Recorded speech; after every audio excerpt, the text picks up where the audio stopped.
día de hoy vamos a tratar el módulo 2, lo que son las fases de las actuaciones preparatorias, la fase de selección y los tipos de procedimiento de selección y sus respectivos plazos.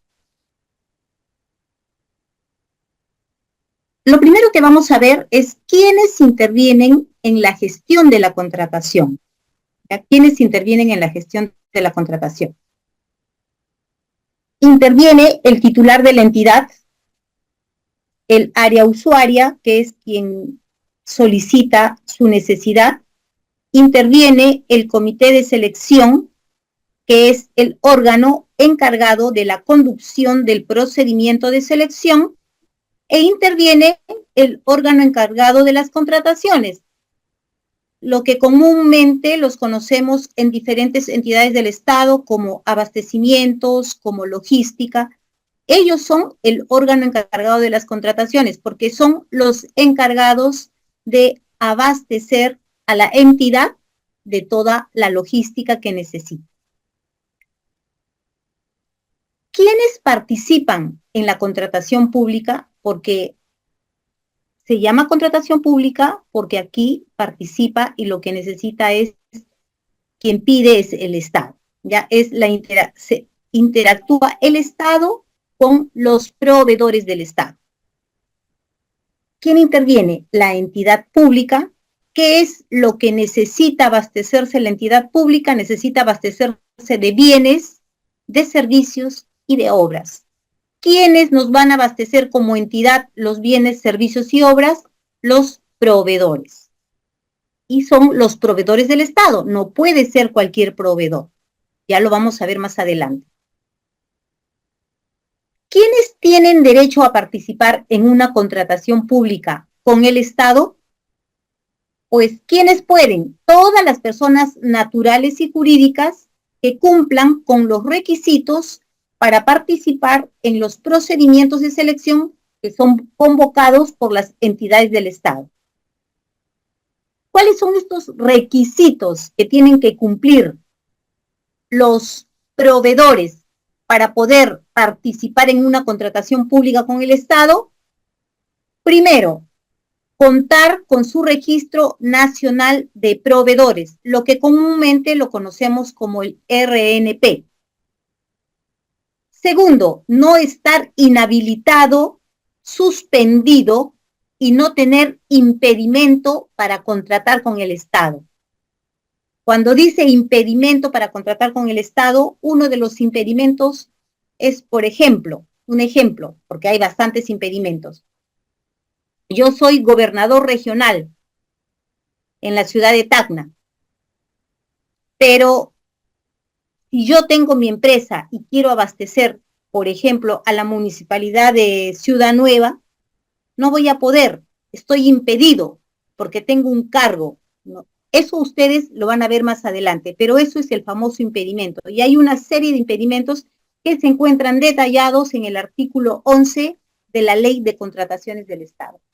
Y tercero, cumplir con los requisitos técnicos inherentes a la naturaleza del objeto de la contratación. ¿Qué significa eso? Que lo que nosotros le vamos a proveer al Estado tiene que cumplir con los requisitos técnicos o con las características que el Estado me solicita. Si yo cumplo con estas tres condiciones, entonces yo puedo venderle al Estado como proveedor. ¿Cómo se realiza un proceso de contratación?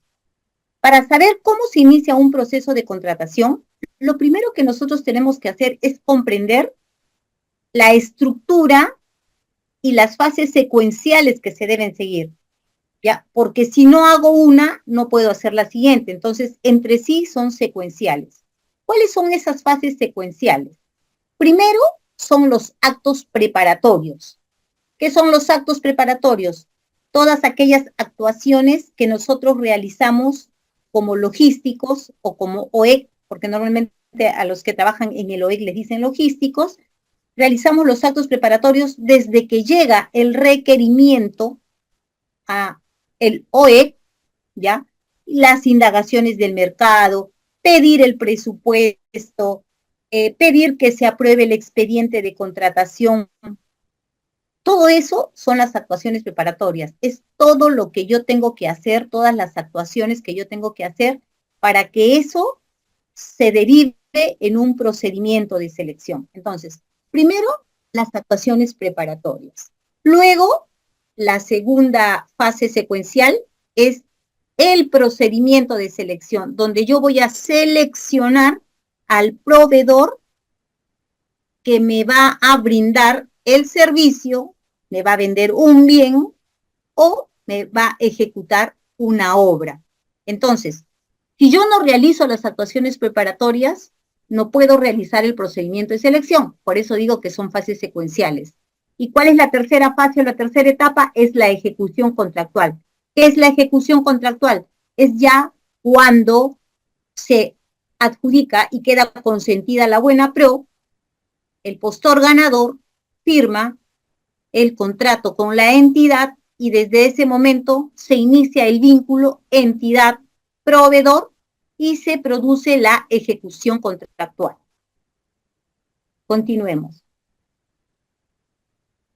Hemos hablado de actuaciones preparatorias, de procedimientos de selección y de ejecución contractual. Ahora vamos a empezar a detallar cada una de las etapas.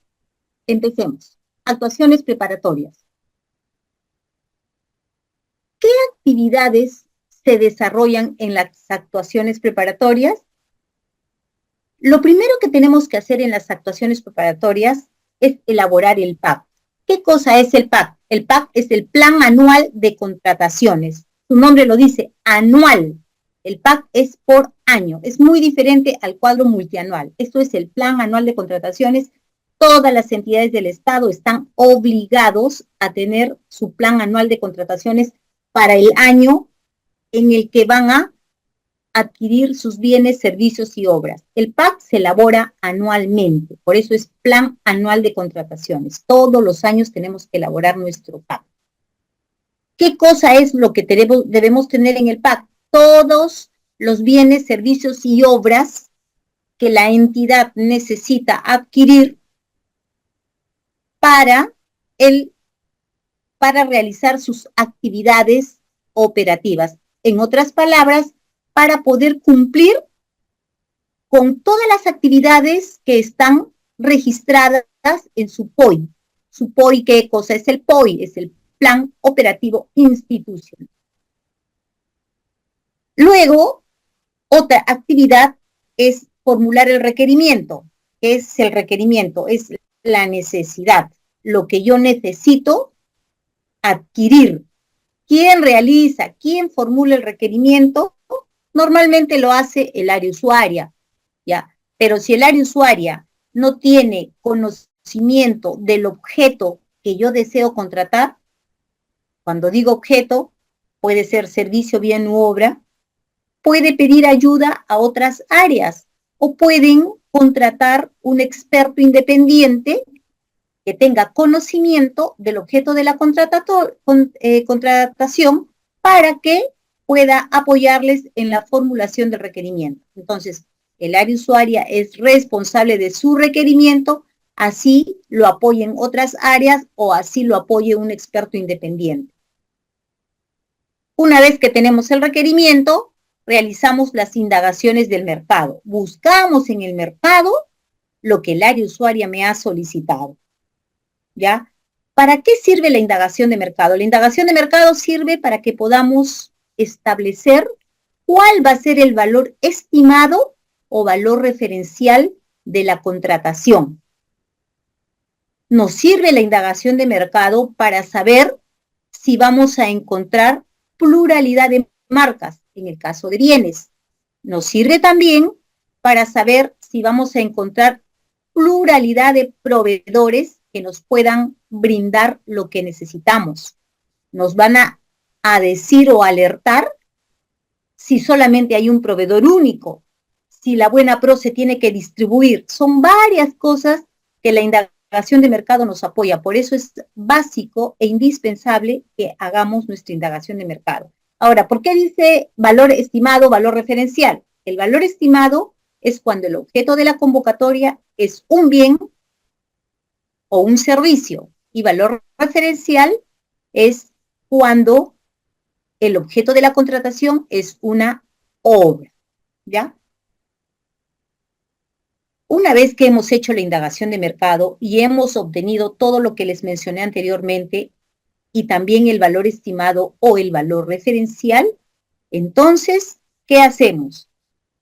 Pedimos presupuesto para saber si la entidad tiene presupuesto para adquirir el bien, servicio u obra. Acá dice certificación presupuestal o previsión presupuestal. ¿Qué diferencia hay entre certificación presupuestal y previsión presupuestal? En que la certificación presupuestal es el dinero que yo voy a utilizar en el año. Yo convoqué en el 2024 y si yo sé y estoy seguro, porque un logístico sabe si el pago de su contratación va a pasar al siguiente año. Uno sabe, ¿por qué? Porque por el tipo de procedimiento sabemos cuánto va a demorar, por el plazo de ejecución que está en el requerimiento sabemos cuánto va a demorar todo el proceso. Entonces, dependiendo de ello, si el gasto se va a generar solamente en este año, pedimos solamente certificación presupuestal. Y si el gasto se va a ejecutar en el año presente y en el año siguiente o los demás años, entonces pedimos certificación presupuestal y previsión presupuestal. ¿Por qué? Porque tenemos que asegurar el dinero para pagar la contratación en el año o años siguientes. Luego tenemos el resumen ejecutivo. El resumen ejecutivo es el detalle de las actuaciones preparatorias que nosotros hemos realizado. En el resumen ejecutivo te consulta si hay pluralidad de proveedores, te pregunta si hay pluralidad de marcas, te pregunta cuál es el número de requerimiento, el número del POI de la necesidad que tú vas a contratar. Prácticamente es un resumen de todas las actuaciones preparatorias que ustedes han realizado. Ahora, cuando el objeto de la contratación es obra, no se publica el resumen ejecutivo. No hay que hacer el resumen ejecutivo. El resumen ejecutivo solamente lo elaboramos cuando el objeto de la contratación es un bien o un servicio. Una vez que hemos hecho estas actividades, vamos a generar un expediente de contratación. Un expediente de contratación, obviamente son todos los documentos físicos, ya, porque todos los documentos son físicos. Los vamos a ordenar por fechas, desde la fecha más pequeña hasta la fecha en que estamos. Vamos tramitando y haciendo todos los papeles y vamos custodiando y archivando todos los documentos que han generado o están generando esta contratación. Entonces, una vez que ya tenemos nuestro expediente de contratación listo, con todas las actuaciones o actividades que les he mencionado y que lo están viendo ustedes en la presentación, entonces, ¿qué hacemos? Pedimos a quien se le haya delegado la función que nos apruebe el expediente de contratación.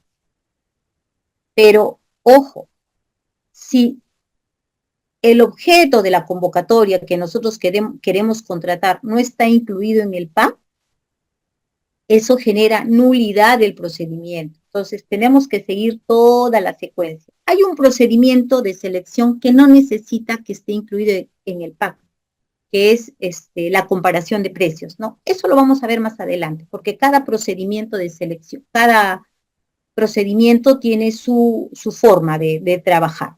Entonces, una vez que tenemos el expediente de contratación listo, pedimos la aprobación a quien se le haya delegado esta función. Una vez que se ha aprobado el expediente de contratación, ¿ya? Dependiendo de la cuantía, dependiendo del tipo de procedimiento, del método de contratación que vamos a utilizar, el procedimiento de selección puede ser conducido por el OE o por un comité de selección. ¿Cuál es la función de los órganos a cargo del procedimiento? Es custodiar el expediente durante todo el procedimiento de selección y elaborar las bases o mejor dicho, elaborar los documentos del procedimiento de selección y solicitar la aprobación de estos documentos a la persona en la entidad a quien se le haya delegado tal función. Una vez que nosotros tenemos aprobados estos documentos del procedimiento de selección, recién podríamos realizar la convocatoria en el SEAS. Ingresando más al detalle de lo que es un plan anual de contratación. Es un instrumento de gestión, así como el POI, como el PIA, es un instrumento de gestión indispensable. Yo no puedo obviar mi pago. Es indispensable para que la entidad pueda contratar sus bienes, sus servicios y obras durante el año fiscal. Eso es justo lo que les decía, ¿no? Es durante el año fiscal porque todos los años nosotros tenemos que hacer nuestro pago. Esas contrataciones de bienes y servicios están orientadas a cumplir con las metas y con los objetivos que se encuentran contenidos en el POI de cada entidad. El Plan Anual de Contrataciones contiene todas las contrataciones cubiertas con el presupuesto institucional de apertura. Todas las entidades del Estado anualmente ya tienen que tener su famoso PIA, que es su presupuesto institucional de apertura, es el presupuesto con el que inician el año, y todas sus contrataciones tienen que estar cubiertas con este PIA, con independencia de que se sujeten al ámbito de aplicación de la ley y a la fuente de financiamiento. Entonces, aquí se les detalla qué cosa es el famoso PAC.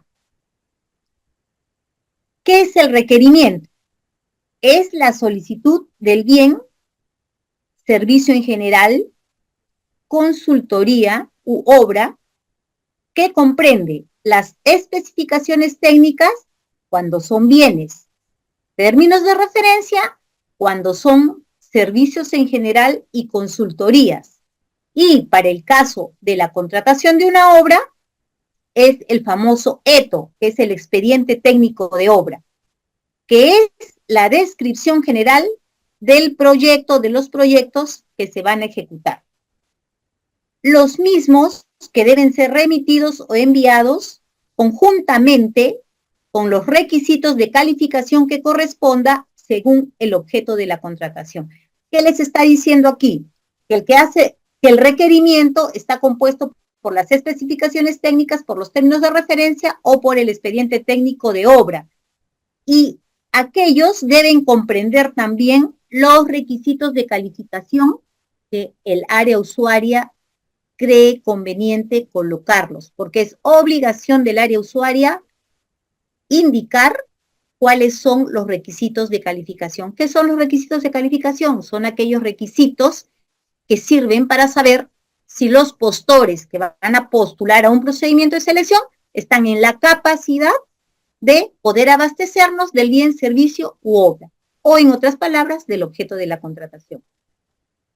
Al definir el requerimiento, la norma lo dice, no debemos no debemos incluir exigencias desproporcionadas al objeto de la contratación. No podemos pedir, pues, imposibles, cosas que hagan que demore la contratación o direccionarlo hacia un determinado postor, ¿no? No debemos ser irrazonables, no debemos pedir cosas innecesarias, ¿ya? No debemos limitar o impedir la concurrencia de los proveedores y tampoco debemos orientar la contratación hacia alguno de ellos. Simplemente, nuestro requerimiento tiene que ir lo que necesitamos, ¿ya? Lo que se necesita para que nuestro POI pueda funcionar correctamente. Continuemos. ¿Quién formula el requerimiento? El requerimiento es elaborado por el área usuaria de la entidad, aquella que tiene la necesidad de adquirir un bien, un servicio o la ejecución de una obra en virtud a sus funciones, siendo responsable, totalmente responsable, de formular las especificaciones técnicas, los términos de referencia o el expediente técnico de la obra. Así como también es su obligación, porque la norma lo dice, formular los requisitos de calificación, además de justificar cuál es la finalidad pública de la contratación que necesita, la misma que debe estar orientada al cumplimiento de las funciones de la entidad. ¿Por qué dice el cumplimiento de las funciones de la entidad? Porque las entidades, hay una diversidad de identidades. Está, por ejemplo, todo lo que tiene que ver con salud, pues ellos van a tener que pedir contrataciones orientadas a sus funciones. No es lo mismo lo que pide una entidad de salud a lo que pide, por ejemplo, el Ministerio de la Producción, a lo que pide, por ejemplo, el Ministerio de Defensa, ¿no? Son cosas diferentes, porque eso está en función al cumplimiento de la entidad. ¿Qué es la indagación de mercado y quién lo realiza? La indagación de mercado son las averiguaciones previas que permiten definir el valor de la contratación, ¿ya? ¿Quién realiza la indagación de mercado? Lo realiza el órgano encargado de las contrataciones, que es abastecimientos o logística. ¿Qué debe contener la indagación de mercado? La indagación de mercado debe contener el análisis respecto de la pluralidad de marcas, lo que les comenté hace un momento. Debe contener el análisis respecto de la pluralidad de postores. También debe contener la posibilidad de distribuir la buena pro, porque podría ser que se deba distribuir la buena pro, pero eso nos va a decir, ese alcance nos lo va a dar el mercado. ¿Qué es el valor estimado? Hace un momento yo les dije, es valor estimado y es valor referencial. El valor estimado se emplea para las contrataciones de bienes y servicios. El valor estimado no es de dominio público, es decir, que cuando yo convoco un procedimiento de selección, no hay forma de que los postores, los participantes o cualquier persona, ¿por qué? Porque cuando yo publico un procedimiento de selección es de dominio público, no van a ver el valor estimado con el cual yo estoy lanzando mi convocatoria. El valor estimado me lo da la indagación de mercado. Y la indagación de mercado me da la pluralidad de marcas y la pluralidad de postores en el escenario de que éstas existen. Valor referencial. No es lo mismo valor referencial que valor estimado, ¿ya? El valor referencial se utiliza para la consultoría de obras y para la ejecución de obras. Este valor referencial tiene una antigüedad. Esa antigüedad no debe ser mayor a 9 meses. Si yo quiero lanzar un procedimiento de selección para contratar una consultoría de obra o para contratar la ejecución de una obra y el valor referencial que yo tengo supera los 9 meses, entonces tenemos que actualizarlo. ¿Quién tiene que actualizarlo? Es el área usuaria. ¿En qué momento se cuentan los 9 meses? Se cuentan a partir de la fecha en que se determina el presupuesto. En todo expediente de contratación hay un presupuesto, en toda estructura de costos hay un presupuesto. Entonces, ese presupuesto tiene una fecha. A partir de allí, yo cuento los 9 meses. El valor referencial es de dominio público, muy diferente al valor estimado. El valor referencial sí es de dominio público, es decir, cuando yo convoco un procedimiento de selección para una consultoría de obra o para la ejecución de una obra, todos saben cuánto es el valor referencial con el cual yo he convocado mi procedimiento de selección. Ahora, este valor referencial podría ser también reservado, pero para que pueda ser reservado, el OEC tiene que emitir un informe sustentando por qué tiene que ser reservado. En una consultoría de obras, el área usuaria proporciona los componentes o rubros para poder determinar el presupuesto de esa consultoría luego de haber interactuado con el mercado.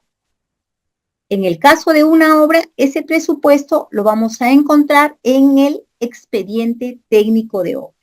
Este valor referencial incluye todos los tributos, seguros, transportes, inspecciones, pruebas y todo aquello que le sea aplicable y que pueda tener incidencia sobre este presupuesto. Ahora dirán ustedes, ¿qué es consultoría de obra? ¿Qué es ejecución de obra? Consultoría de obra es un servicio, porque así se lo cataloga como servicio, es un servicio que yo contrato para poder tener un supervisor que es el representante de la entidad para supervisar una obra. También una consultoría de obra es para contratar a una persona natural o jurídica que elabore un expediente técnico de obra. Una consultoría de obra también es para contratar a una persona natural o jurídica que supervise la elaboración del expediente técnico de obra. Y ejecución de obra es, pues, en sí la ejecución de una obra, como por ejemplo, ejecutar una obra de una institución educativa, un hospital, todo aquello que necesite dirección técnica es una obra. ¿Ya? Continuemos. ¿Qué papel juega el órgano encargado del procedimiento de selección? El órgano encargado del procedimiento de selección, ya les dije, o es el comité de selección o es el OE. ¿Y de qué se encarga? De la preparación, de la conducción y de la realización del procedimiento de selección hasta que este procedimiento de selección culmine. ¿Cuándo culmina el procedimiento? ¿Cuándo culmina la función o las labores del procedimiento de selección? Una vez que el órgano encargado a cargo del procedimiento otorgue la buena pro y esta buena pro haya quedado consentida. ¿Qué es el expediente de contratación? El expediente de contratación no es más que el conjunto de actuaciones y documentos que respaldan y justifican la contratación efectuada por la entidad. En otras palabras, en el expediente de contratación tienen que estar todos los actuados, desde que llegó el requerimiento hasta la liquidación del contrato, hasta que termina el contrato. Todos los actuados. No debe faltar ningún documento. ¿Quién aprueba el expediente de contratación? El OE es el responsable de remitir el expediente de contratación. ¿Y quién lo aprueba? El titular o funcionario competente de aprobarlo. Como les dije, lo puede aprobar el titular de la entidad o a quien se le haya delegado esta función. Normalmente el titular de la entidad, por las funciones y por la naturaleza de sus tareas, normalmente siempre delega la aprobación del expediente de contratación. ¿Cómo vamos a saber o cómo vamos a poder determinar quién es el órgano encargado de conducir el procedimiento de selección? Ya hemos dicho, o es el OE o es el comité de selección. Pero ¿cómo sabemos quién de ellos tiene que hacerlo? Ya, empecemos. Comité de selección. El comité de selección, de todas maneras, es el encargado de conducir una licitación pública. Su abreviatura es LP. Ahí no interviene para nada el OE. Sí o sí es el comité de selección. Se encarga de conducir un concurso público, un CP, el comité de selección. Se encarga de conducir la selección de consultores individuales, un SCI, comité de selección. Se encarga de conducir una adjudicación simplificada, pero la adjudicación simplificada, si la ven al frente, también puede ser conducida por el OE. Pero en el caso de una obra, en el caso de la ejecución de una obra, de todas maneras, tiene que ser conducido por un comité de selección. En otras palabras, la ejecución de una obra, sea cual fuere el tipo de método de contratación, de todas maneras tiene que ser conducido por un comité de selección. ¿Qué cosa es lo que puede conducir el OE? El OE puede conducir una adjudicación simplificada, que lo conocemos comúnmente como AS, pero también, como les mencioné anteriormente, una adjudicación simplificada también puede ser conducido por un comité de selección. Una subasta inversa puede ser conducido por el OE y también podría ser conducido por un comité de selección. La comparación de precios, de todas maneras, solamente tiene que ser conducido por el OE. Y las contrataciones directas solamente conducidas por el OE. Ahora, ustedes ven ahí, dice, puede designarse un comité de selección o comité de selección permanente. Hay entidades que trabajan con comités de selección permanente. Estos comités de selección permanente, su nombre lo dice, permanente. Son designados a través de un acto resolutivo, ¿ya?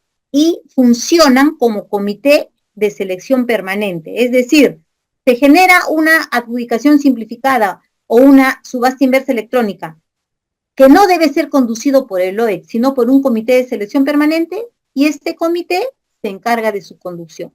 La mayoría de entidades ya no utiliza este comité de selección permanente. Normalmente ustedes van a ver comité de selección y OEC. Continuemos. ¿Cómo se conforma el comité de selección? De acuerdo al objeto de la contratación, el comité de selección se puede conformar de diferentes maneras. Para los bienes y servicios, el comité de selección está integrado por 3 miembros, uno de los cuales obligatoriamente tiene que pertenecer al OEC, de todas maneras, y por lo menos, uno tiene que tener conocimiento técnico del objeto que voy a contratar. Y el tercero puede ser también con conocimiento técnico o puede ser de otra área u oficina, pero sí es obligatorio que por lo menos uno de los 3 tenga conocimiento técnico del objeto que voy a contratar. Eso es para el caso de bienes y servicios. Para el caso de la contratación de ejecución de obras, consultoría en general y consultoría de obras, el comité también está integrado por 3 miembros, de los cuales uno sí o sí es del OEC y 2, a ver, un minuto por favor. Disculpen. Y 2 deben contar con conocimiento técnico en el objeto de la contratación. Entonces, para bienes y servicios, de todas maneras, uno del OE, uno con conocimiento técnico y el tercero puede ser cualquier persona, obviamente de la entidad. Para la ejecución de obras, consultoría en general y consultoría de obras, también 3 miembros, de los cuales uno es del OE y 2 obligatoriamente tienen que tener conocimiento técnico en el objeto de la contratación. Para la contratación de ejecución de obras que incluyan diseño y construcción, es decir, yo contrato a un proveedor que no solamente me ejecute la obra, sino que también dentro del servicio que me va a brindar, también está incluido el diseño y la construcción. Entonces, para este caso en especial, la entidad designa un comité de selección, pero ya no conformado por 3 miembros, sino conformado por 5 miembros, de los cuales, de todas maneras, uno debe pertenecer al OE, uno pertenecer al área usuaria, o la que haga sus veces, y 3 personas, 3, tienen que ser expertos independientes con un conocimiento especializado en la elaboración de expedientes técnicos de la especialidad de obra que se va a contratar. Hay obras de irrigación, entonces tienen que ser expertos independientes de ese rubro de irrigación. Tienen que construir edificaciones, no sé, edificios, tienen que ser de ese rubro. Puentes, tienen que ser de ese rubro. Tiene que estar relacionado para que la obra que incluye el diseño y la construcción se lleve correctamente, no se esté cayendo el puente, no se estén cayendo los edificios, los canales se están destrozando, etc., ¿no? Ay, perdón. Un ratito. Me pasé esto. Discúlpenme. Ahora sí.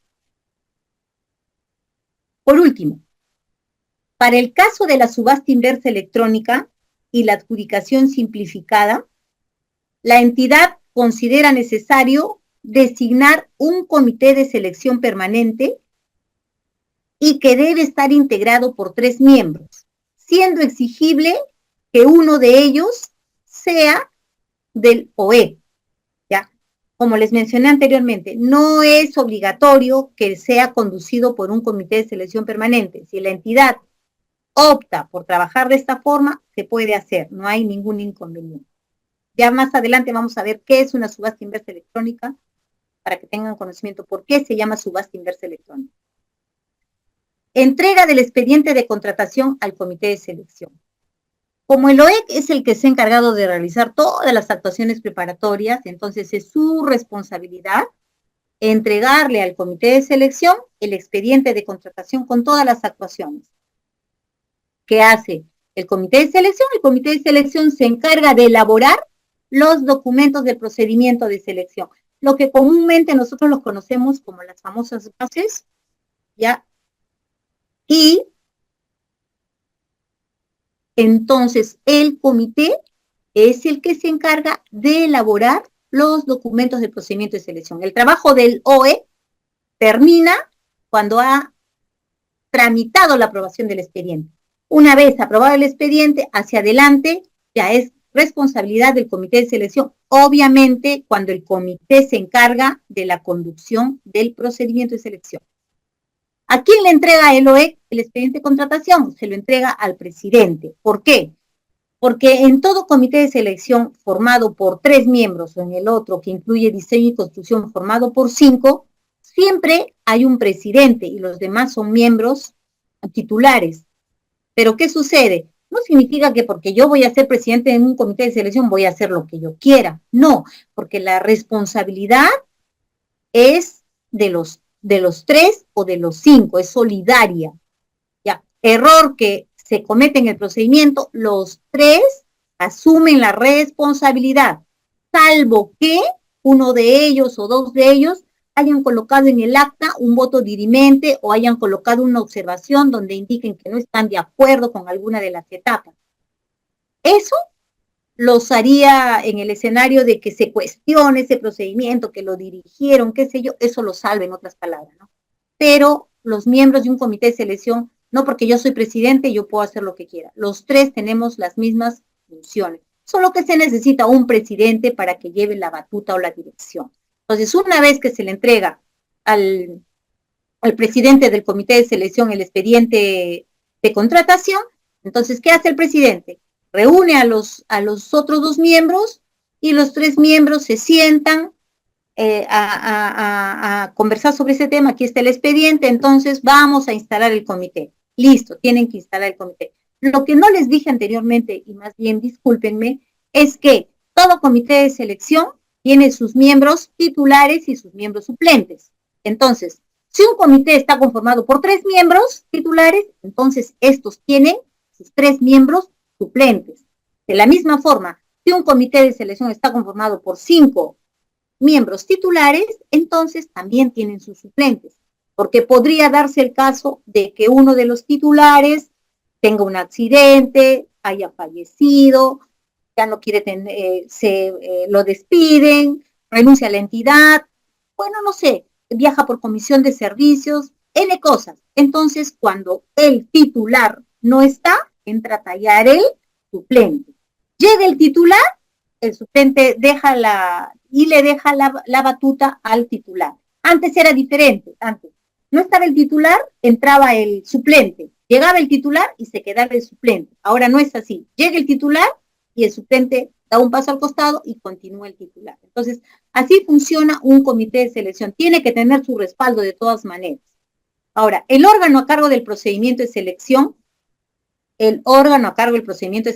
no puede alterar, no puede cambiar o modificar cualquiera de la información que se encuentra en el expediente de contratación. Ahora, si el comité de selección advirtiera alguna deficiencia en el expediente, algo que no se ha realizado, cualquier deficiencia, no puede alterar, pero sí es su deber informar. Y si lo que informa efectivamente va a generar la modificación de alguna información en el expediente de contratación, pues se sanea esa diferencia y nuevamente tenemos que pedir la aprobación del expediente. ¿Ya? Cada vez que se modifique un expediente de contratación, requiere una nueva aprobación, por más pequeña que sea la modificación. ¿Ya? Algo que altere pequeñito, nuevamente aprobación. ¿Ya? Continuemos. Una vez que ya hemos terminado con el tema de elaborar las bases, que lo puede hacer el OEC o lo puede hacer el comité, entonces entramos a la segunda fase, que como les dije son secuenciales y que es la famosa fase de selección, fase que nos va a permitir identificar al postor que se va a hacer cargo de atender la contratación solicitada por la entidad. Aquí vamos a ver los famosos métodos de contratación. ¿En qué caso se usa cada método? ¿Ya? Mucho depende de la cuantía y del objeto de la contratación. La licitación pública se utiliza para contratar bienes y obras según monto. ¿Por qué? Porque todos los años el OCE saca los topes, los famosos topes que lo vamos a ver más adelante y ustedes me lo van a entender. Entonces, para que el método de contratación que yo utilice sea una licitación pública, solamente es para contratar bienes y obras, dependiendo del monto. Un concurso público para contratar servicios y consultorías, según monto. Una adjudicación simplificada para contratar bienes, servicios, consultorías y obras según el monto. La selección de consultores individuales para la contratación de consultorías diferentes de las consultorías de obra. Yo ya les dije que es una consultoría de obra, supervisión de obra, elaboración de expediente técnico de obra y supervisión de la elaboración de expediente técnico de obra. Eso es puntual una consultoría de obra. Hay otros tipos de consultoría que no son para obras, ¿ya? Que son las famosas, que es el famoso método de contratación, selección de consultores individuales. Y este procedimiento de selección no requiere de un equipo de profesionales, solamente es una sola persona y lo hace una persona natural. Ya luego más adelante lo van a ver, por qué se llama así. Comparación de precios. La comparación de precios es un método de contratación para comprar bienes, servicios que estén disponibles en el mercado, que sean fáciles de obtener, que se comercializan bajo una oferta estándar y que no son producidos de acuerdo a las directrices que le dé la entidad. ¿Ya? Es algo que yo lo puedo obtener con facilidad. Frigider, un televisor, una soldadora, fáciles de encontrar en el mercado. Subasta inversa electrónica. La subasta inversa electrónica es un método de contratación que se utiliza para contratar bienes o servicios que están incluidos o que forman parte de un listado de bienes y servicios comunes. Estos bienes y servicios comunes, este listado, ¿quién se encarga de actualizar ese listado? Lo hace Perú Compras. ¿Ya? Y cada bien o servicio cuenta con su ficha técnica. Entonces, cuando yo quiero hacer me llega un requerimiento, lo primero que yo tengo que ver es este requerimiento. Obviamente cuando es bien o servicio, ¿no? Para una obra o consultoría de obra, no, pues, ¿no? Cuando es un bien o servicio, entonces, lo primero que yo tengo que ver es si ese servicio bien que quieren contratar está en ese listado de bienes y servicios comunes y también tengo que ver si está en el catálogo de acuerdo marco. Si no está en ninguno de los dos, entonces realizo la contratación tradicional, que puede ser una LP, un concurso público, una simplificada, etc. Luego tenemos la contratación directa. ¿Ya? ¿Qué es la contratación directa?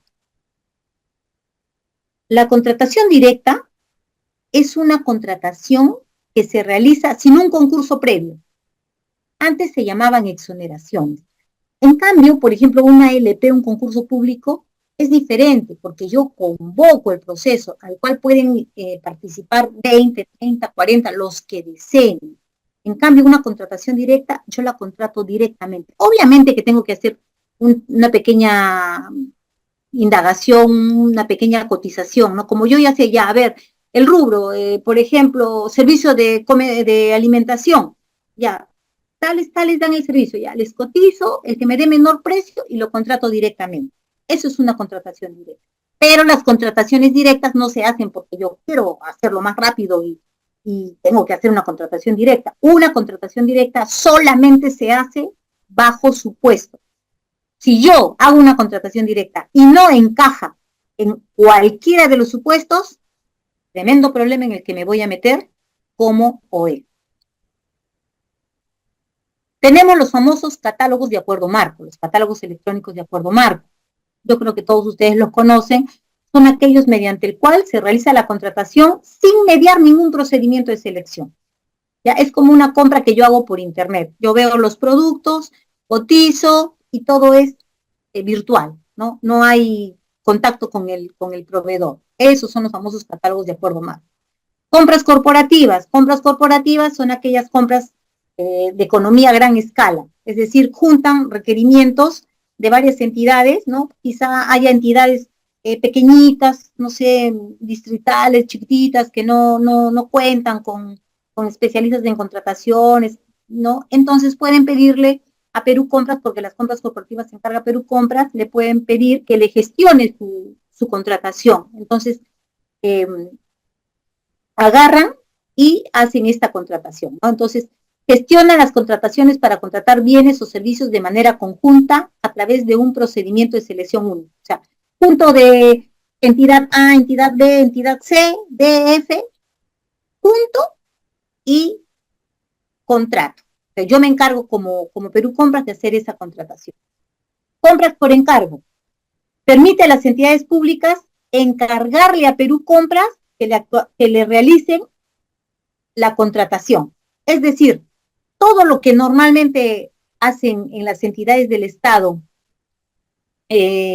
los famosos logísticos o los famosos especialistas o el famoso comité, todo lo que hace, si no tiene personal con conocimiento que pueda realizar todas estas actuaciones, todas estas convocatorias, entonces le dicen, oye, Perú Compras, ¿sabes qué? Yo no cuento con personal idóneo para hacer mis contrataciones, entonces te encargo, por favor, hazlo. Entonces, Perú Compras se encarga de todas las actuaciones preparatorias, se encarga del procedimiento de selección para contratar bienes, servicios en general, consultoría, todo, ya hasta que se adjudique la buena pro, ¿no? Pero para hacer eso tienen que firmar un convenio.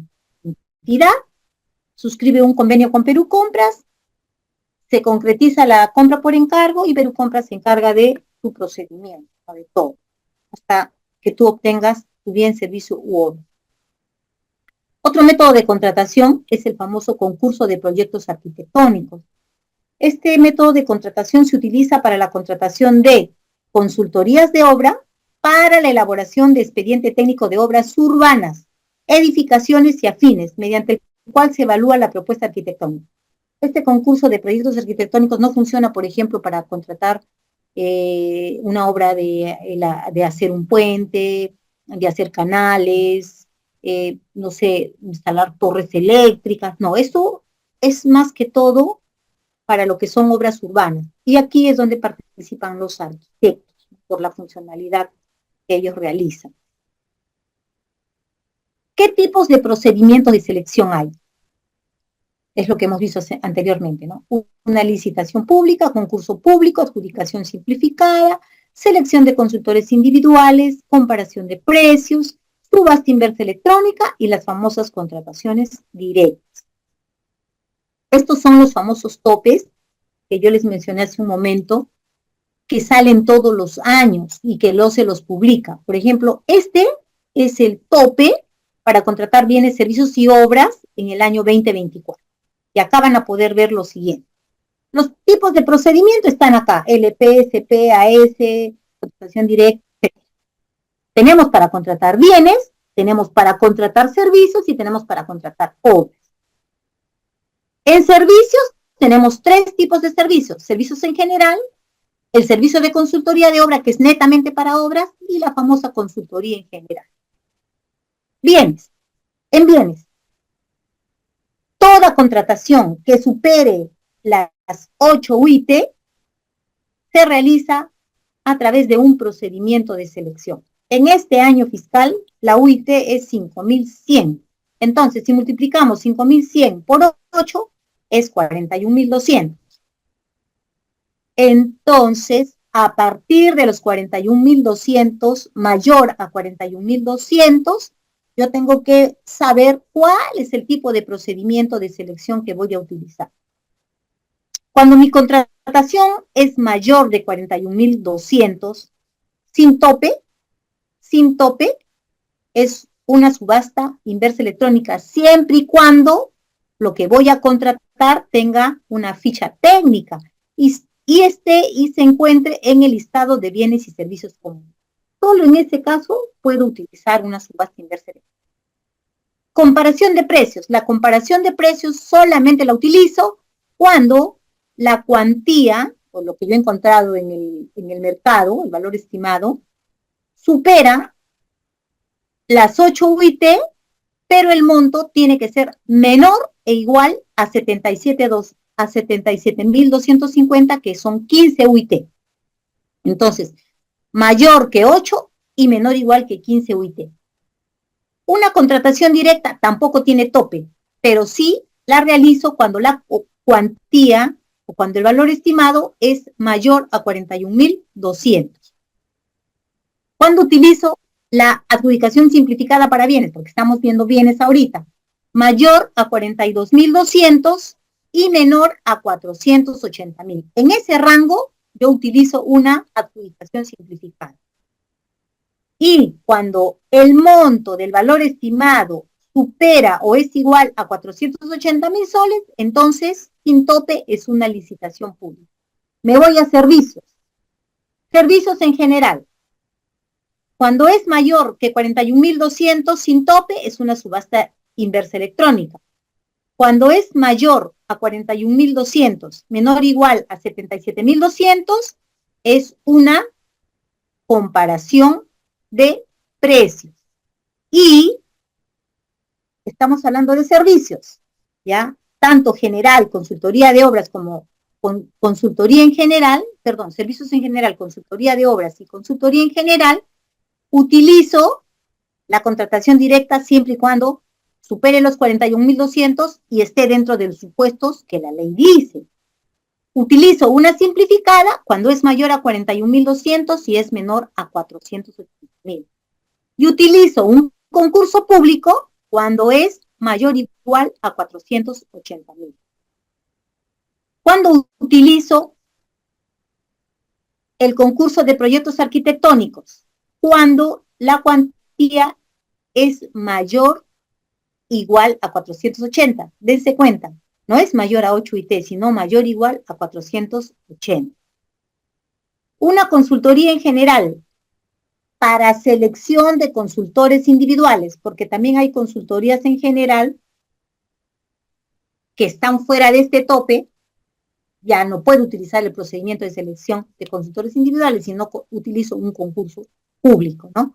Entonces, cuando la cuantía es mayor de 41.200 y menor o igual a 60.000, puedo utilizar la selección de consultores individuales. Pero ojo, la selección de consultores individuales no es para consultoría de obras, por favor, es solamente para otros tipos de consultoría, ya, no para obras.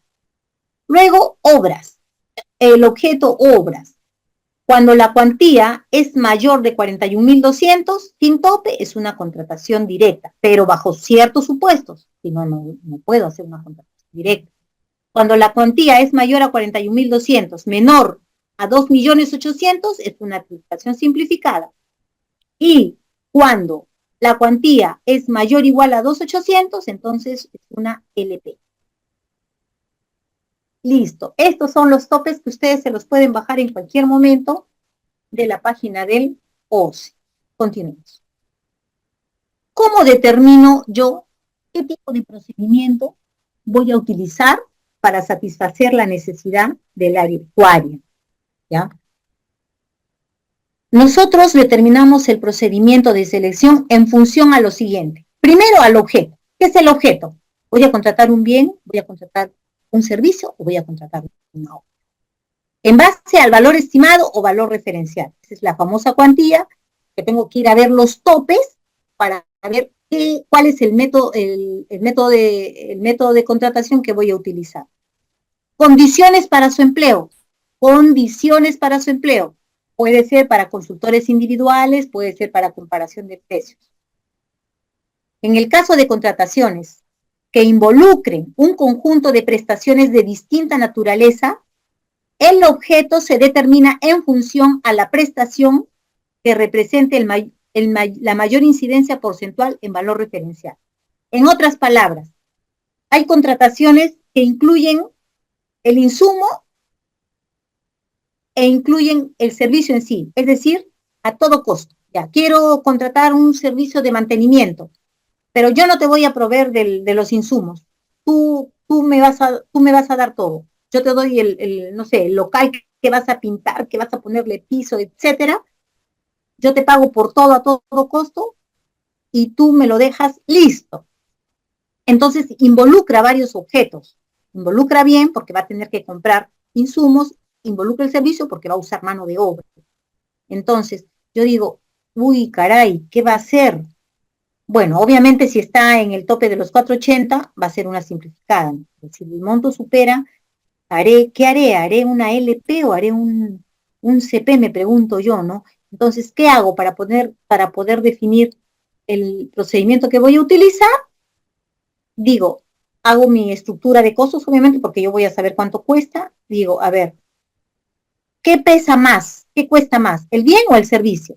Entonces, dependiendo de lo que más gaste, más cueste, ese es el tipo de procedimiento que voy a utilizar. Si, por ejemplo, me va a costar más los insumos, va a ser una LP. Si me va a costar más la mano de obra, va a ser un CP. Entonces, ahí yo defino qué tipo de método de contratación voy a utilizar. Aquí vamos a ver los plazos, las etapas de una licitación pública y un concurso público. ¿Ya? En un concurso público, en una licitación pública, los hemos juntado porque para servicios en general es un concurso público. Cuando es un bien, es una licitación pública. Los plazos, las etapas son las mismas. No hay ninguna diferencia entre uno y el otro. ¿Cómo empieza este tipo de procedimiento? Empieza con la convocatoria del procedimiento de selección. Luego viene, una vez que yo convoco el procedimiento de selección, viene el registro de participantes. Todos aquellos que están interesados bueno, se podría decir en postular al presente procedimiento de selección, se registran como participantes. Obviamente hay condiciones, pues no debo estar impedido, no debo tener mi RNP vigente, etcétera, ¿no? Esas son las condiciones, si no, no se va a poder registrar.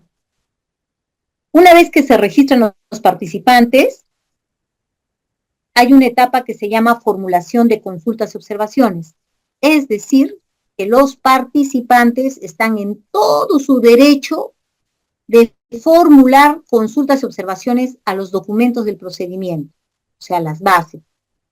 Porque quizá no lo entiendan, hacen una consulta, quizá no están de acuerdo con algo que se ha colocado en las bases, que está haciendo que se direccione o que esté violando la normativa de contrataciones, porque el ser humano pues no es perfecto, entonces el comité de selección, el OET, se ha podido equivocar. Entonces, justamente esta es la etapa muy buena que sirve para que mis bases se perfeccionen, ¿no?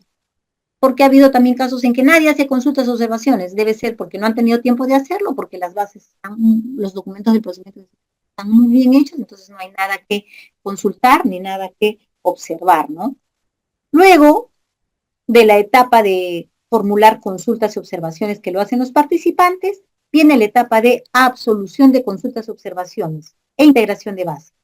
El órgano conductor del procedimiento es el que se encarga de absolver las consultas y las observaciones que han realizado los participantes. Una vez que absuelve, integra las bases. Es decir, yo parto con bases A y después de absolver las consultas y observaciones, esas bases A ya no son A, sino publico, vuelvo a publicar en el CAC las bases B, aquellas que contienen la absolución de consultas y observaciones, siempre y cuando haya estas consultas u observaciones hayan generado una modificación en las bases. Pero igual, haya habido consultas, no se hayan modificado las bases, igual las tengo que integrar y las tengo que volver a publicar. En otras palabras, es obligatorio que exista una segunda versión de bases. Ahora, ustedes dirán, ¿cómo el comité de selección va a resolver todas las consultas y observaciones? Aquellas consultas y observaciones que sean netamente al requerimiento, el comité se las traslada al área usuaria para que el área usuaria las absuelva.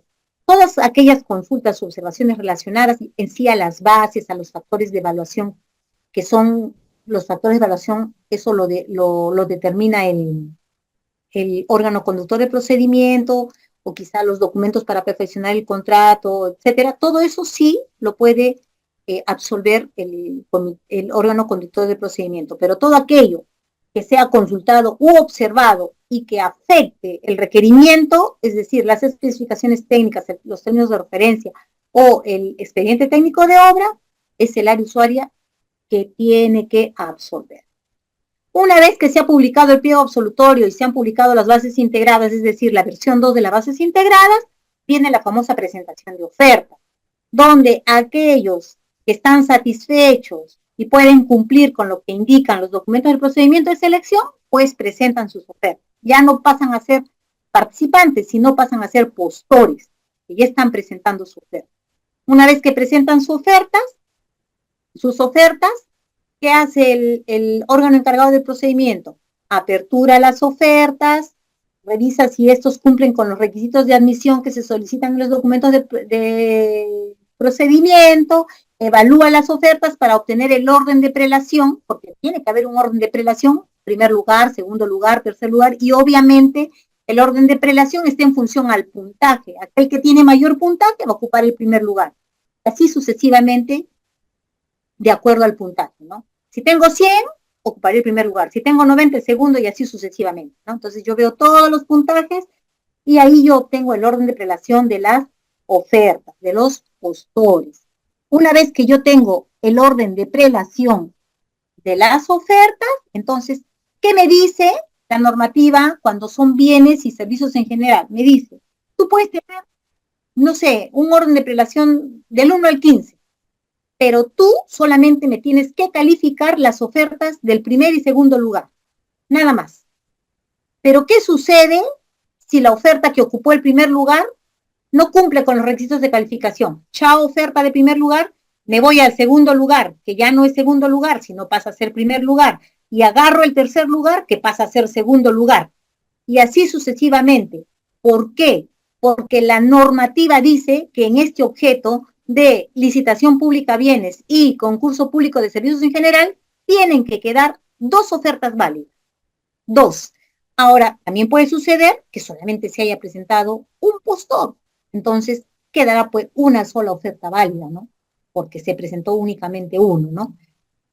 Y una vez que yo haya determinado las 2 ofertas válidas, le voy a otorgar la buena pro al primer lugar. O sea, a la oferta válida que quedó en primer lugar de acuerdo al orden de prelación.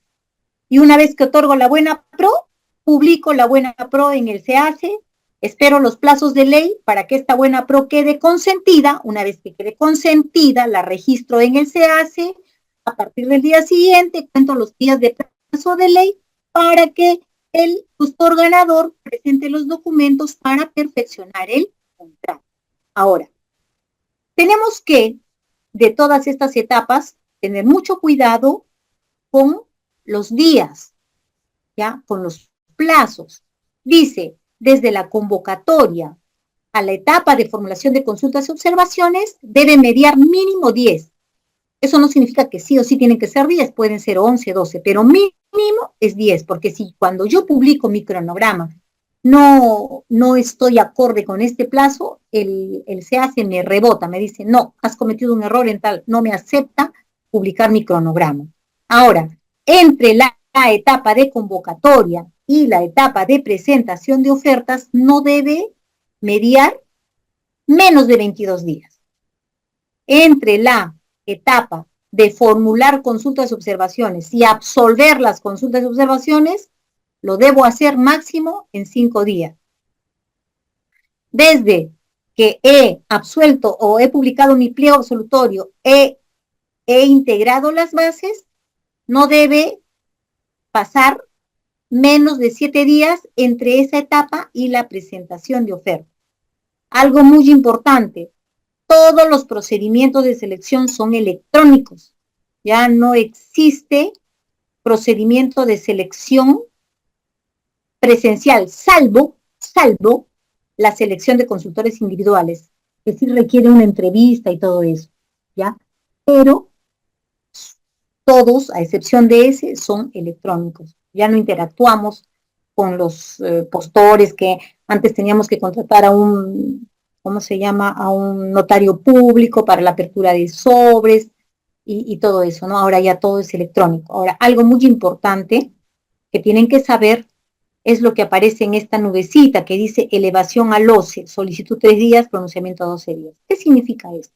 Que en el tipo de procedimiento de selección de licitación pública y concurso público, aquel participante, porque no es postor todavía, aquel participante que no esté de acuerdo con el pliego absolutorio, o sea, no esté de acuerdo en cómo la entidad ha absuelto la consulta, entonces está en todo su derecho de cuestionar el pliego absolutorio y las bases integradas.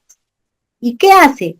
Eleva al OCE su petitorio y le dice, ¿sabes qué? En tal pregunta yo consulté o yo observé esto, pero la entidad intransigente, no, se queda así. Y no lo motiva, no dice por qué, o no está de acuerdo en la normativa, qué sé yo. Entonces, lo eleva al OCE y hay un área en el OCE que se encarga de revisar este cuestionamiento. Pero ¿qué sucede?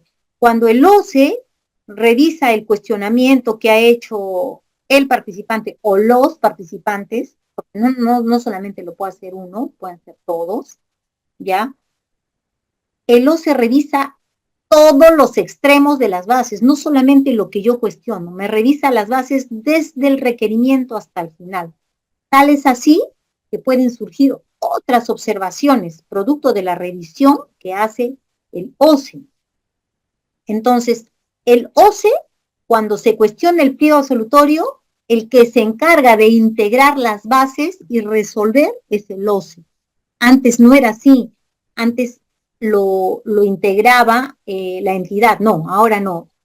Yo cuestiono como participante, el OCE te pide información entidad, le pide información, revisa la normativa, revisa las bases, integra, lo publica y te avisa, ya, aquí están las bases integradas, continúa con las demás etapas. Ahora, acá dice solicitud 3 días, pronunciamiento 12. ¿Qué es lo que está queriendo decirles? Que desde el momento en que se publica el pliego absolutorio y las bases integradas, los participantes tienen máximo 3 días para cuestionar el pliego absolutorio y las bases integradas. Si en ese periodo no cuestionan y se acuerdan al día 4, no se puede hacer absolutamente nada. Todo continúa igual. Y el OCE tiene 12 días, pero estos días son hábiles por si acaso. Todos los días que estamos hablando acá, por si acaso, para su conocimiento, señores, son días hábiles, no son días calendarios, todos son días hábiles. Entonces, solicitud 3 días hábiles y para que el OCE se pronuncie con tu integración de bases, 12 días hábiles. Pero ¿en qué momento cuentan los 12 días hábiles? Desde el momento en que el OCE ya cuenta con toda la información, porque puede ser que le pida información a la entidad y siempre le pide información a la entidad para resolver ese cuestionamiento. Entonces, una vez que el OCE ya cuenta con toda la información, tiene 12 días para resolver ese pliego absolutorio y proceder a la integración de las bases y ya las publica, ¿no? Entonces, esto es para el caso de una LP y un concurso público. bienes y servicios en general. Continuemos. Concurso público para consultorías, que no es lo mismo que servicios en general. ¿Ya? Una consultoría es un servicio ya más especializado, no es lo mismo que un servicio en general. Aquí, si revisan y se dan cuenta, ustedes podrían decir, pero si es igualito, ¿por qué no lo ha juntado con el otro? Veo que son los mismos días, los mismos plazos, yo lo veo todo idéntico, 7 días, pero no, señores, acá hay una diferencia. La diferencia está aquí, en la calificación de ofertas, ¿ya?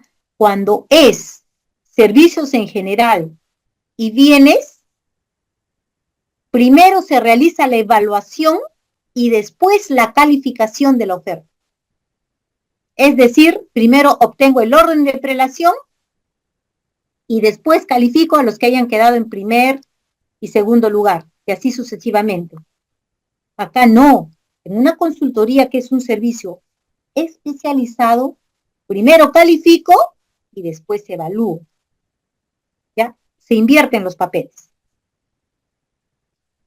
Los plazos son los mismos, tanto para el procedimiento en sí como para elevar mi cuestionamiento a los. Entonces, la única diferencia entre una consultoría, que es un servicio especializado, y la contratación de bienes y servicios en general es que se invierten los papeles. Primero califico, después evalúo. En lo otro, primero evalúo, después califico. Eso sería todo en este caso. Adjudicación simplificada para bienes, servicios en general y obras. Hemos dicho, ¿no?, que yo puedo utilizar una adjudicación simplificada cuando la cuantía no supera los 480.000 soles y puedo contratar bienes, servicios en general y obras. ¿Cuáles son las etapas? Como su nombre lo dice, simplificada. No hay tantas etapas, es más corto todo. Y por eso este procedimiento de selección demora menos tiempo que una LP o una CP que dura más tiempo. Convoco, en el SEACE, luego se produce el registro de participantes, luego hacen consultas y observaciones, la formulación de consultas mínimo se hace en 2 días, no puedo poner, porque si en el sistema coloco un día, no me acepta el sistema cuando voy a publicar mi cronograma, mínimo 2 días, hábiles, no se olviden, todo es hábiles, y la absolución la hago máximo en 2 días hábiles. Cuando son obras, formulo máximo en 3 días y absuelvo máximo en 3 días, cuando son obras. Lo demás es este tiempo que está aquí. Presentación de ofertas, desde el momento en que he publicado el pliego absolutorio e integrado las bases, mínimo 3 días hábiles. Una vez que presentan las ofertas, evalúo, califico y otorgo la buena pro. Ojo, bienes, servicios en general y obras, evalúo y califico. ¿Ya? Cuando es consultoría es invertido. Acá evalúo y califico y luego otorgo la buena pro. Si se pueden dar cuenta, como es una simplificada, acá ya no existe el cuestionamiento del pliego absolutorio y a las bases. En este tipo de procedimiento de selección no se puede cuestionar las bases y el pliego absolutorio. Por eso que es un procedimiento de selección más, por eso se llama simplificado, ¿no? Porque los tiempos son más cortos. Luego tenemos la adjudicación simplificada para consultoría. Fíjense que es lo mismo.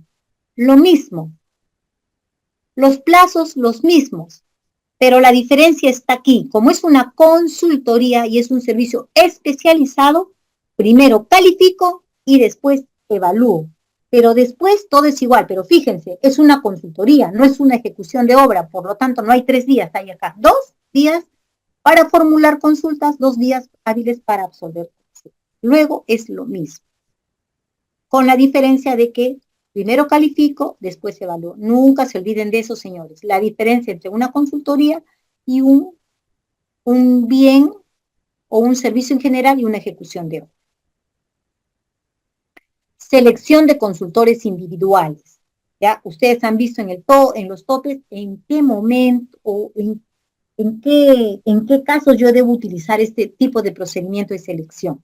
¿Ya? Este tipo de procedimiento de selección no me permite contratar personas jurídicas.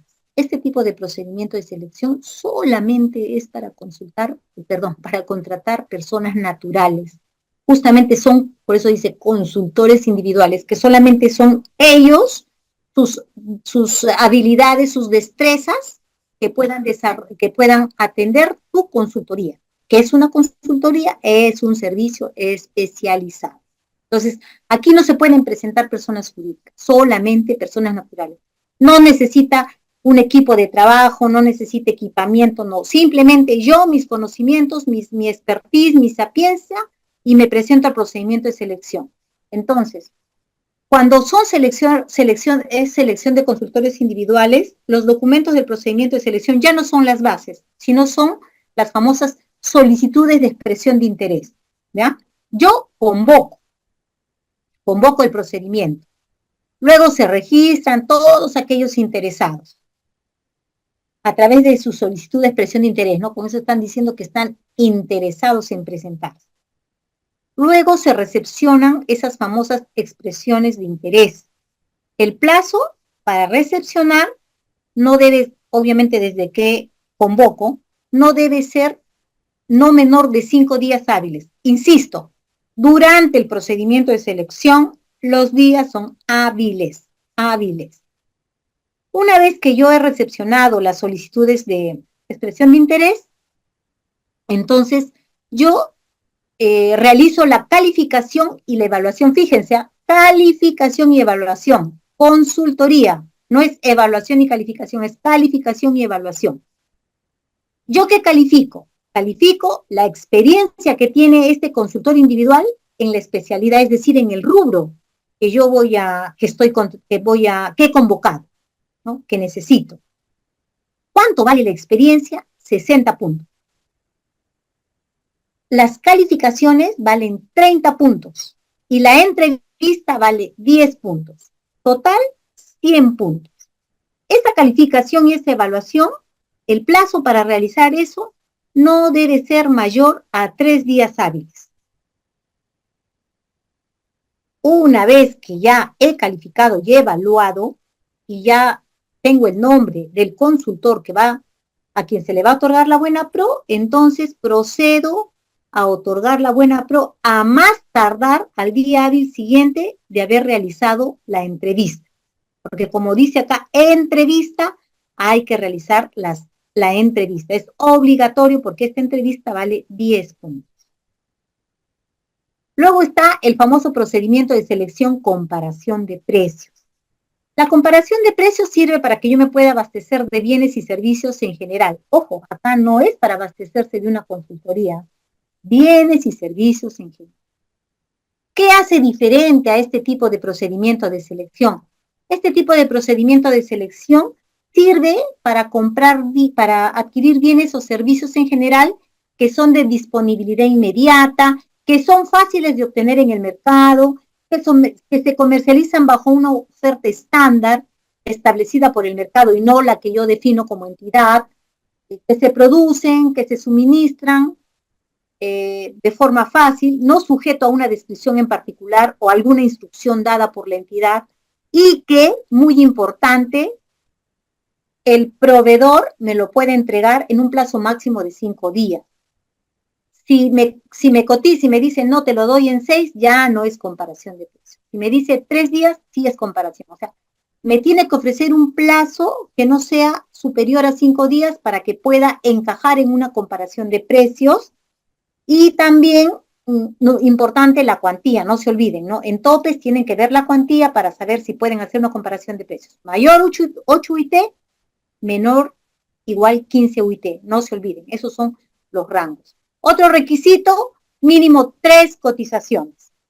Y otros requisitos que dice la directiva, porque esta comparación de precios tiene sus guías y también tiene su directiva, no recuerdo el número, indica lo siguiente. Yo puedo realizar la comparación de precios con estas características. Que se desarrolle o que el plazo de ejecución sea 5 días, que sean fáciles de obtener en el mercado, pero no puedo utilizar este procedimiento de selección cuando quiero comprar, por ejemplo, insumos para un programa de alimentación, no sé, programa vaso de leche, por ejemplo. El programa vaso de leche no puede utilizar la comparación de precios. Esos planes o esos programas de alimentación no se pueden adquirir por comparación de precios. Cuando quiero, por ejemplo, hacer el mantenimiento de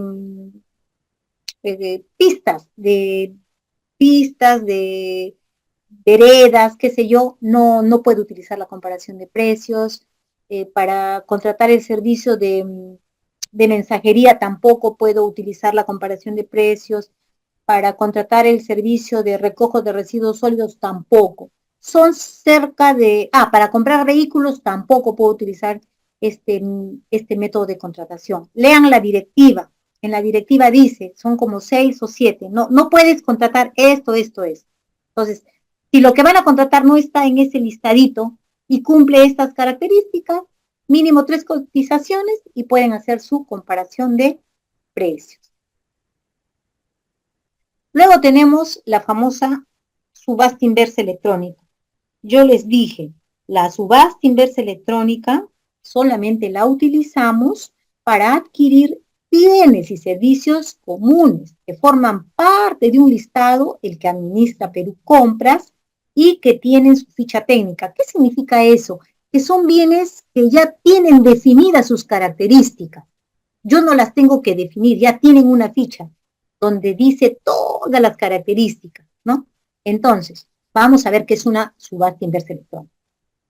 Es la modalidad de selección a través de la cual las entidades eligen al proveedor de bienes o servicios comunes únicamente en consideración a los precios ofrecidos, mas no a las características técnicas del bien o servicio requerido, dado que éstas se encuentran predeterminadas en fichas técnicas.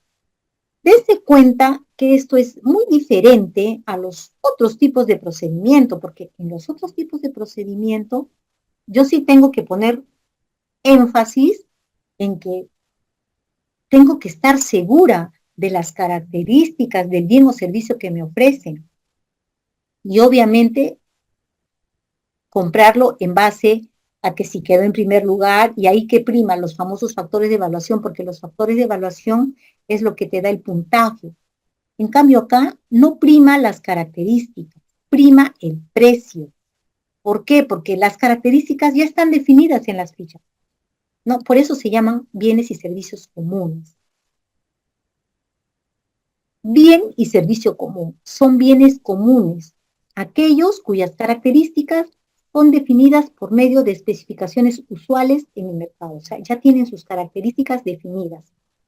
Servicios comunes son aquellas actividades cuyos términos de referencia pueden ser materia de estandarización, o sea, ya está estandarizado en el mercado ese servicio. Ahora, ¿por qué se llama subasta inversa electrónica? Todos conocemos las famosas subastas, no inversas, sino subastas, ¿no? A ver, vamos a la subasta típica, ¿no? Donde tiene que haber un martillero y es presencial, ¿no? Martillero. Y yo, por ejemplo, no sé, voy a subastar, no sé, pues yo como entidad pública tengo 5 vehículos que ya pasó su tiempo, ya están obsoletos, no los puedo regalar, ¿no? Los voy a subastar, para quizá de esa forma voy a tener un ingreso por una determinada partida a mi entidad. Entonces contrato un martillero público y subasto. Y normalmente en una subasta típica dice, ¿quién da más? ¿Quién da más? ¿No? Es aquel que me va a pagar más por el bien que voy a o que estoy subastando. Aquí, ¿por qué es inversa? Porque es lo contrario. Yo le voy a comprar al que me ofrece menos precio. Por eso es inversa. Y electrónica, porque no es presencial, es electrónica. Todo se hace electrónico. Ofrecen electrónicamente menor costo. O sea, se presentan a la subasta con 10 soles, por ejemplo. Y van viendo y van haciendo sus lances. De 10 bajarán para 9.99, 9.98 y así, ¿no? Hasta llega un momento en que se van a tener que quedar ahí porque tampoco por ganar la subasta van a perder, ¿no? Entonces va a llegar un momento en que hasta ahí nomás va a ceder su precio, ¿no? Entonces, esa es la diferencia entre una subasta clásica y una inversa electrónica, porque esta gana el que me vende a menor costo. Acá no me interesa las características del bien, porque eso es un bien o servicio común. Lo que sí me interesa es que el bien el bien o servicio que yo he contratado sea y tenga las mismas características de las fichas técnicas. Si no cumple, lo siento, señor, usted se presentó, dijo que cumplió y no cumple, lo siento, ya le caerá su penalidad, resolución de contrato y lo que corresponda, ¿no? Ahora, para que ustedes sepan, de hecho, ustedes seguramente deben saber cemento, combustible, fierros, eh, alimentos, esos son los bienes que forman parte de la lista de bienes y servicios comunes. ¿Dónde los encuentran ustedes? Para que ustedes sepan, me llega el requerimiento, ¿será este bien o servicio, será común? Entonces yo ingreso en internet, coloco el listado de bienes y servicios comunes, ¡pum!, me pinta todo y ahí puedo determinar. Inclusive tiene un filtro, yo coloco, por ejemplo, porotos, no sé, porotos panamito, porotos panamito, no está en el listado, no es común, pero si está en el listado es común. Eso significa que estoy obligada a comprar ese poroto panamito a través de una subasta inversa electrónica. Y yo utilizo un procedimiento de selección diferente a una subasta inversa sobre un bien o servicio que es común, nulidad, responsabilidad y todo lo demás. Por eso, señores, les llega su requerimiento. ¿Qué tengo que ver? Dos cosas. ¿Está en el listado de bienes y servicios comunes? ¿Está en el catálogo de acuerdo marco? Eso es lo que tengo que ver, ¿ya? Si están ahí. Si no están, utilizo mi procedimiento común, ¿ya? Sigamos. Etapas del procedimiento. Estamos hablando de la subasta inversa, porque ya hemos visto las etapas de los otros procedimientos. ¿Cuáles son las etapas del procedimiento de subasta inversa? La subasta inversa también no es tan larga, ¿no? La convocatoria, yo convoco el procedimiento de subasta inversa electrónica, se registran los participantes y presentan sus ofertas o sus propuestas. Luego viene la famosa apertura de propuestas y periodo de lances, porque ustedes dirán, entonces, ¿cómo el sistema puede decir quién ganó? ¿Por qué? Porque el sistema automáticamente apertura la propuesta, porque yo cuando me presento como postora a un procedimiento de selección de subasta inversa, yo registro mi oferta. Precio unitario 10 soles, ya, por ejemplo, combustible, yo coloco 10 soles. Entonces, cuando el sistema automáticamente apertura las propuestas, el precio base, pero el menor precio toma, el menor precio, porque yo me puedo presentar con 10 soles, el otro se puede presentar con 9, el otro con 7 y así. Agarra el menor precio y ese es precio base. Gana el que me ofrece menos precio, ¿no? Entonces, este periodo de lances es cuando yo como postor empiezo a bajar mi precio, pero me bajo hasta donde puedo, porque ya si me bajo mucho yo no voy a venderle a la entidad para perder, ¿no? Y luego viene el famoso otorgamiento de la buena. Es un proceso pequeño, pero acá estos procesos también depende de la cuantía que se dilate un poquito, ¿no? Cuando la cuantía es como una LP o como un CP, es decir, está por encima de los 480,000, ya un poquito que se extienden los plazos, ¿no? Pero cuando está en el rango de 480 para abajo, es súper rápido. Justamente aquí están, ¿no?, los plazos. Dice convocatoria. Plazo entre la convocatoria y la etapa de apertura de ofertas y periodo de lance. Cuando el valor estimado es mayor a 90 UIT, no menor a 8 días hábiles. El plazo entre la convocatoria y la etapa de apertura de oferta. Cuando el valor estimado es menor a 90 UIT, no menor a 5 días hábiles, el plazo entre la convocatoria y la etapa de apertura de ofertas y periodo de lance. ¿Qué es una contratación directa? Hace rato yo les dije que era una contratación directa, ¿no es cierto? Una contratación directa es aquella contratación donde no media un procedimiento de selección. O sea, yo no voy a convocar, voy a seleccionar, no, aquí es directo, su nombre lo dice, es directo. Pero yo no puedo realizar una contratación directa porque a mí se me ocurrió realizarla. Yo tengo que realizar mi contratación directa cuando lo que necesito adquirir, que puede ser un bien, servicio u obra, encaja en cualquiera de estos supuestos. ¿Cuáles son estos supuestos? Estos supuestos son los siguientes. Yo puedo hacer una contratación directa cuando voy a realizar una contratación entre entidades. Directamente, entidad A puede contratar con la entidad B. Puedo hacer una contratación directa, o mejor dicho, puedo realizar una contratación por este método por una situación de emergencia. Porque imagínense, una situación de emergencia, no sé, hubo un terremoto, huaico, etcétera, uy, hasta que convoque y todo eso, ya va a llegar cuando ya todo esté concluido, ¿no? Entonces, una situación de emergencia me permite hacer una contratación directa. También puedo hacer una contratación directa por situación de desabastecimiento. Yo como entidad me puedo quedar desabastecido de un bien, servicio u obra. Entonces, si lo sustento correctamente y encaja en esta situación de desabastecimiento, puedo hacer una contratación directa. También puedo utilizar este método de contratación cuando voy a hacer una contratación con carácter secreto, secreto militar o por razones de orden interno. No sé, pues quizá comprar armamento, no sé, se me ocurre eso, ¿no? Pero cuando tiene carácter secreto. Cuando también utilizo, cuando es proveedor único, porque es lógico, ¿no? Si yo sé que a través de mi indagación de mercado, el mercado me arroja que un solo proveedor me puede dar lo que necesito, ¿para qué voy a hacer un procedimiento de selección? Perdería mi tiempo. Entonces, ahí sería la contratación directa. Cuando voy a contratar un servicio personalísimo, su nombre lo dice, ¿no? Personalísimo, ¿no? Me lo puede dar una sola persona con esos conocimientos, con esas habilidades. Ahí hago una contratación directa. Cuando quiero contratar un servicio de publicidad para el Estado, prensa escrita, TV, radial, entonces todo lo que es publicidad para el Estado, no necesito hacer un procedimiento de selección, simplemente hago una contratación directa.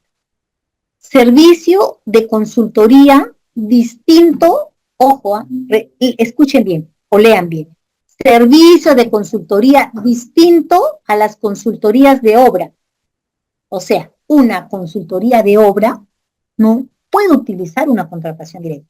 Pero si es un servicio de consultoría que no es de obra, sí puedo hacerlo. ¿Pero en qué caso? Cuando esa consultoría es continuación o actualización de un trabajo previo ejecutado por un consultor individual. En otras palabras, puedo contratar un servicio de consultoría. Ya. Yo contraté a un consultor individual para que me haga, por ejemplo, unas fichas, no sé, de alimentación, unas fichas de alimentos, no sé, para niños menores a 5 años, qué sé. Pero yo necesito luego ya cumplió, firmó contrato, hizo, le pagué todo. Pero resulta que necesito que se actualice información en esas fichas.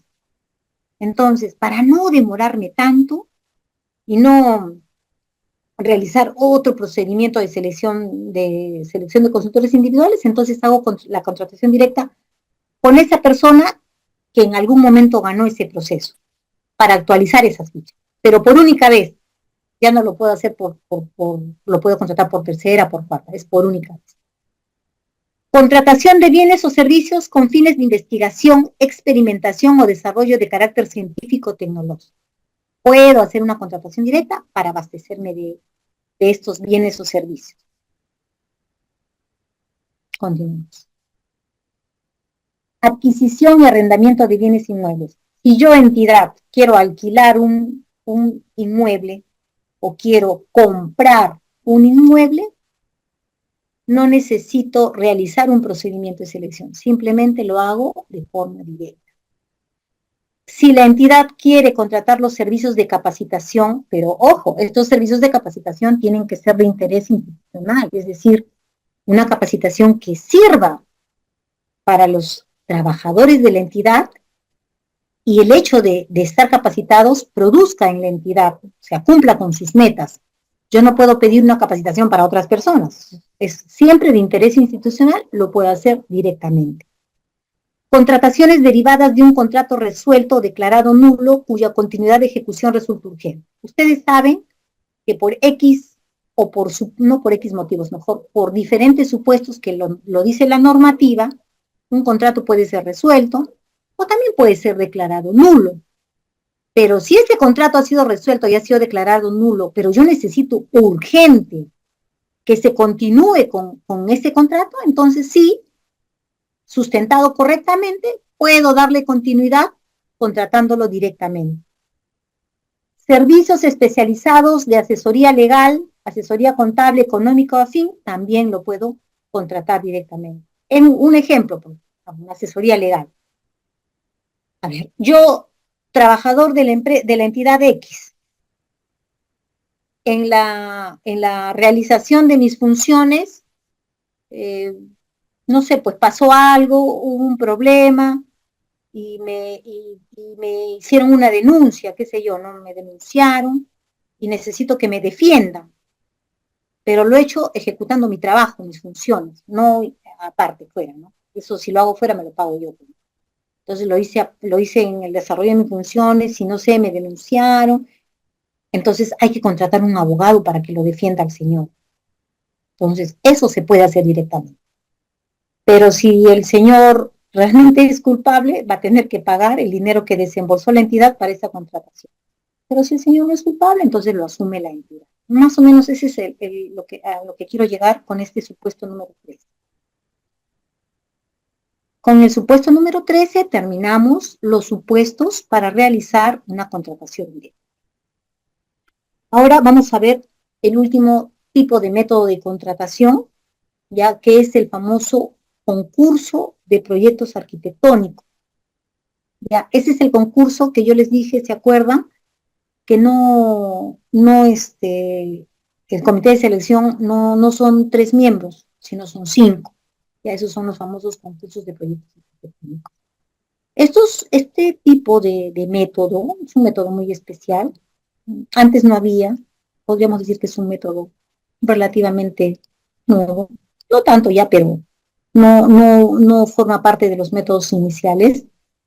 Se utiliza para la contratación de consultorías de obra, para la elaboración de expedientes técnicos de obra urbanas, todo lo que tiene que ver con urbanismo. Como les dije, acá no es para construir puentes, ni torres de eléctricas, ni pistas, no, es edificaciones urbe, ciudad, ¿no? Mediante la cual se evalúa la propuesta arquitectónica y para esto se designa un comité de selección. Esto no lo puede conducir el OEC, lo conduce un comité de selección. Para la evaluación de la propuesta arquitectónica se designa o contrata a un jurado independiente. Ya, no es personal de la entidad, no es personal de la entidad. Contratan a 3 arquitectos, como es urbanístico, contratan a 3 arquitectos que tengan una reconocida trayectoria, no pueden contratar a arquitectos, hay cualquier cantidad, ¿no? Pero no a cualquier arquitecto, sino que tienen que demostrar fehacientemente, cuando digo fehacientemente, documentalmente, de que estos arquitectos tienen una trayectoria y una experiencia profesional. Ya, es para este tipo de edificaciones urbanas. Muchas gracias por su atención. Dejo de compartir y, por favor, agradecería que me hagan las preguntas que ustedes consideren necesarias para poder aclarar ciertas dudas que tengan, ¿no? Estoy llana a contestar la pregunta que ustedes consideren necesaria, algo que hayan anotado y no hayan entendido, quizá no me hayan entendido algo, por favor, pregúntenme, porque es la única forma que ustedes tienen para poder entender, ¿no? Quedo atenta, señores, a sus consultas.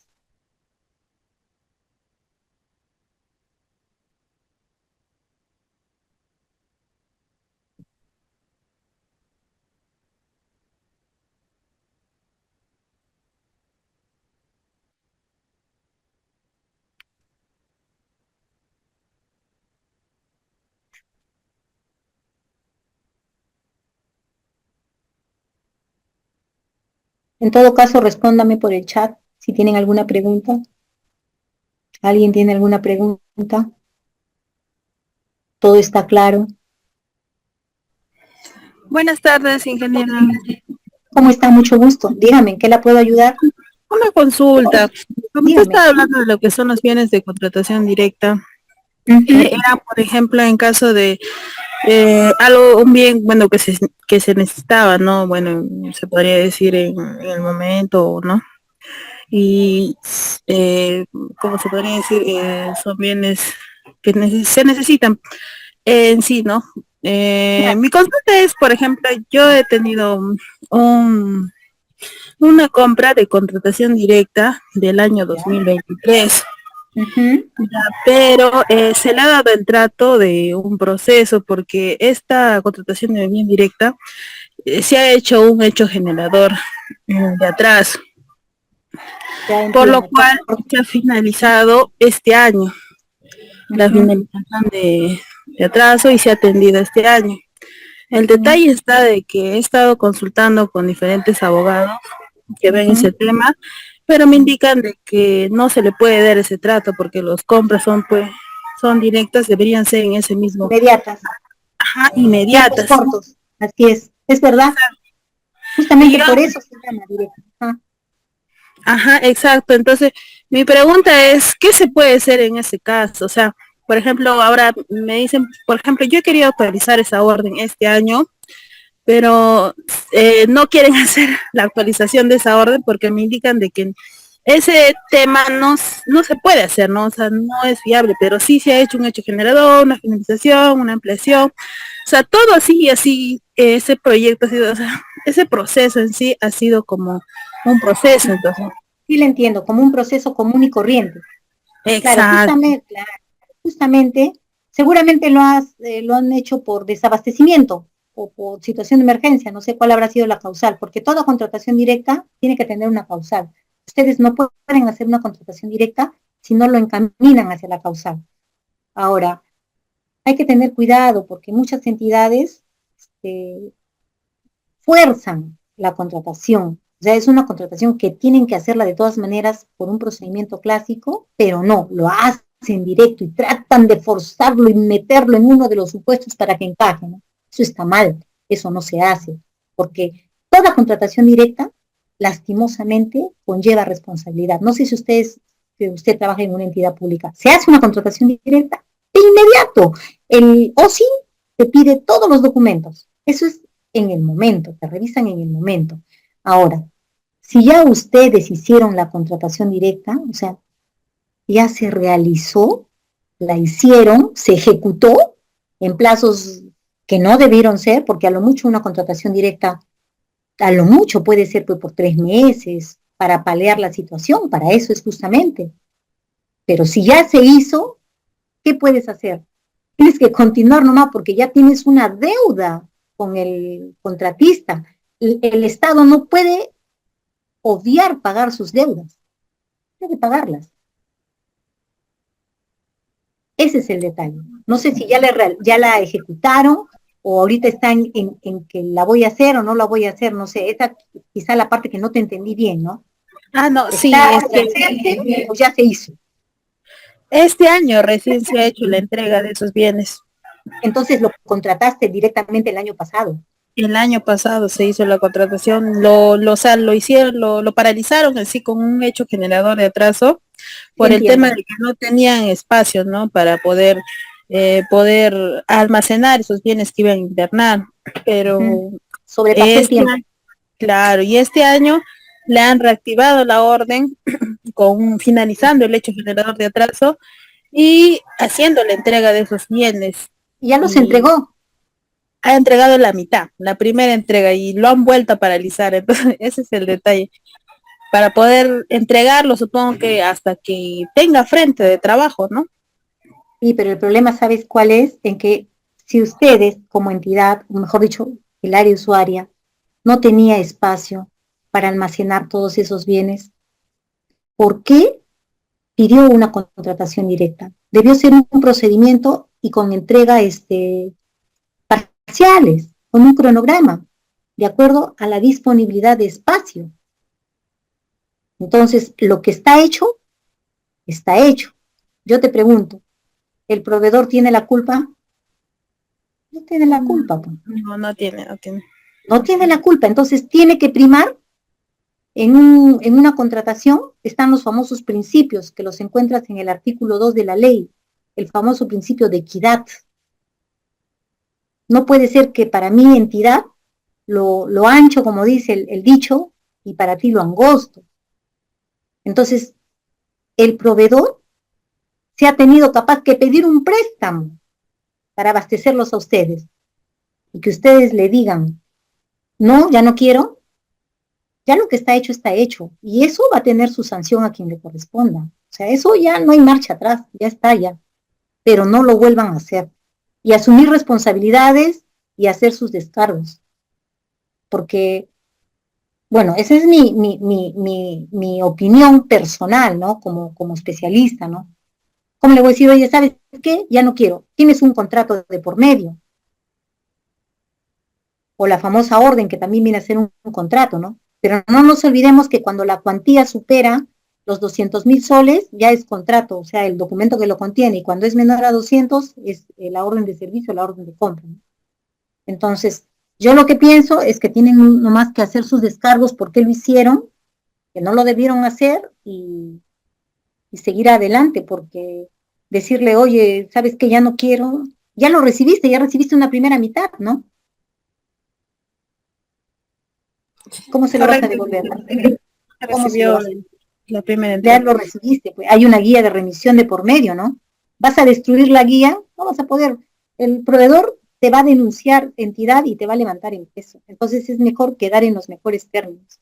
Pero ya lo hicieron, ya, pues. Tienen que seguir adelante nomás. No pueden parchar el error que cometieron, ya no se puede ya.